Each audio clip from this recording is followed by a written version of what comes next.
Good afternoon. It has been a minute since I made a video, like 9 months. Had some issues with my GoPro that I had, traded it out, got another one.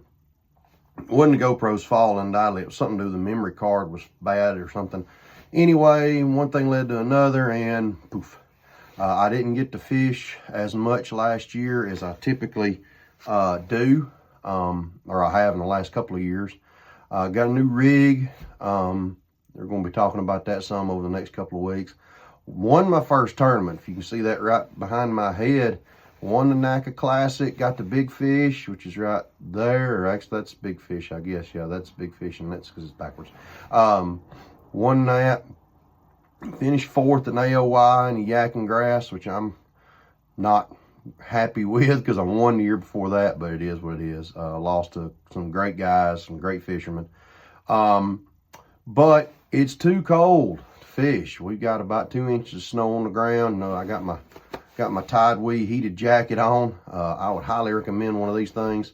It's got 3 settings. That's low, high, medium. Low's plenty warm enough when you're moving around in it. But what I want to do over these, because it's too cold and I can't really get out and fish right now, over the next couple of weeks, kind of go over my new rig, talk about some of the stuff I've changed on that. Now, what I was doing today is I have come up with, I DIY'd me a transducer mount for my new new fish finder that I got. I've got the Garmin 73CV, got that for Christmas from my dad, and so I wanted to see if I could come up with a transducer mount without having to go buy anything. Okay, so the deal was, can I make up what I've got here at home, here in the shed, and make my own? And I did. I actually did it. It seems to be going to work fine. But let me show you what I got going on. Try to keep this short to about 5 minutes. Cost me absolutely nothing to make this. I went and got, well, I take that back. I had to go get a wing nut. That's the only thing I had to go get. Everything else I actually had laying around here. And so what I did, I'm going to hold this up here so you can see it. I took a piece of PVC clamp right here. Ended up taking a hammer, flattening it out, and then bending it back. And you can see it's kind of wedged in there. This is the original bolt that comes with the transducer. Everything else is the same. This is the same this is the GT20 transducer. This is the same bracket that you would use if you were mounting it to the bottom of your transom or the bottom of your boat or whatever. But mine has a recess in it, and so I had to get it up in that recess. And so to do that, best way I knew to do it without having to go spend a ton of money, I literally made this. And so I bent that out, and drilled out a hole in the bottom of this. That's got a 3/8, I believe it's 3/8 or a quarter, I can't remember, a hole. Took a bolt and a washer just so it spread out more and this wouldn't pull, okay?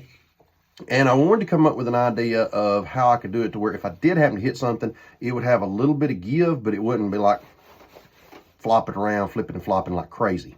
And so I come up with the idea of taking scupper plugs, because I'm running it through a scupper plug. So what I did is I took a scupper plug and I drilled a hole in it, okay?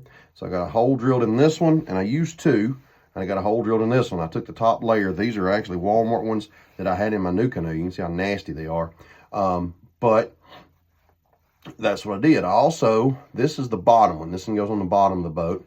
And so I notched it out, and then the top one I didn't notch out because it actually sits just below or right even with it. And so I wanted that snug so it wouldn't be moving around a whole lot. I wanted to give myself, again, a little bit of leeway under the boat in case I'm going along and a rock just happens to nick it. I don't think it will. It's sitting about that far up in that recess. It would have to hit it just right. But what I did, first thing is this is a washer I had. This is a 1 3/4 washer. I think you could use it whatever scupper plug hole you had. I fit it down on that, like that. And then I had it to where this would notch out, and so the wire would run up there through that notch. Turn that notch so you can see it. And I notched that out with a grinder. Okay, did that right there. And I took these 2. Now this takes a little bit of force here to do this. but I run the bolt, and I think this is a 3.5 inch bolt. And I run the bolt down through that, maybe, if I can get it to do it. It's being contrary here, because I actually put it on there beforehand just to make sure it was gonna work okay. And it did just fine. I'm gonna pause this and I'll get back with you in just a second. Okay, so got that first one on there. You don't have to run it all the way down on there, because when you stick it up through and run your wing nut down, it's gonna press them and pull that up. I took this one though and I turned it around. So you notice the big part is sticking, that would be coming up to the bottom of the boat. This comes down, so that's at the top of the boat. So I put that one on there as well. It's a little bit it's a little more aggravating than it's a lot more aggravating putting them on this time than it was taking them off. They slid off pretty easy. All right. So once you get that through, it's pretty simple after that. So you come in here, you're going to take your wire, you're going to run that up through there, like that right there. Okay. Now what I ended up doing is I actually ended up twisting it a couple of times, and that helps kind of hold that wire in place as you're pulling it. But then you're going to stick that up through your boat, set that on top of it, and however you need to run it, put your wire through that gap. And again, another 1.75 inch, inch and 3/4 washer, smaller washer because that hole's way too big. And then I actually took a lock washer. You could probably skip that part if you wanted to, put a lock washer on there. And then I actually just did that right there. And then when you tighten it down, what happens is it pulls that up and it mashes all that. Now, the reason why I chose these, again, so that's held in your boat like that. My hand is the scupper hole. This gives stability, but it also gives a little leeway. If you happen to hit, you're not going to break your bracket. You're not going to break something here or anything like that. This will allow that bolt to kind of move a little, but it's not going to let it do this number.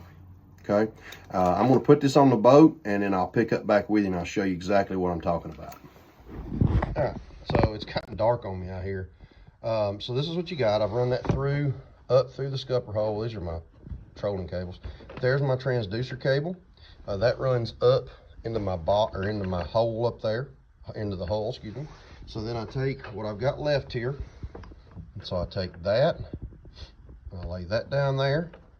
Again, what'll end up happening, I gotta get that wire over just a little bit. The wire is a little contrary. That's why I had it wrapped around. I've got plenty, so I'm gonna wrap that on around again. Sorry, moving my phone there. Move my camera. So I've got that down there. It's not wanting to stay like it was. It worked out so well earlier. I should have videoed it then, I guess. But anyway, so I put that on there, and then I just start stacking my washers. So I got that, and I set my seat, back up just a little bit, my seat was set right here. So this is directly under me, so it's completely 100% out of the way. Then I stick my wing nut on there, once you get it started, and what'll happen is that will eventually just pull everything snug. All right, so got that started, got that under. So as you tighten this down, what's going to happen is that bottom, because this is already snugging up, I don't know if you can see it at an angle, it's snugging up right here already. What'll happen is it will pull that top washer up against the bottom of the hole, or actually it goes against the scupper plug, and it will tighten all of this up. I'm going to cheat a little bit because my hands are sore. So I'm actually going to take this and tighten this down real good, about as tight as I can get it. Now what'll end up happening is this wire will set right here in this notch. So let me tighten that up. All right, so I've tightened that down now.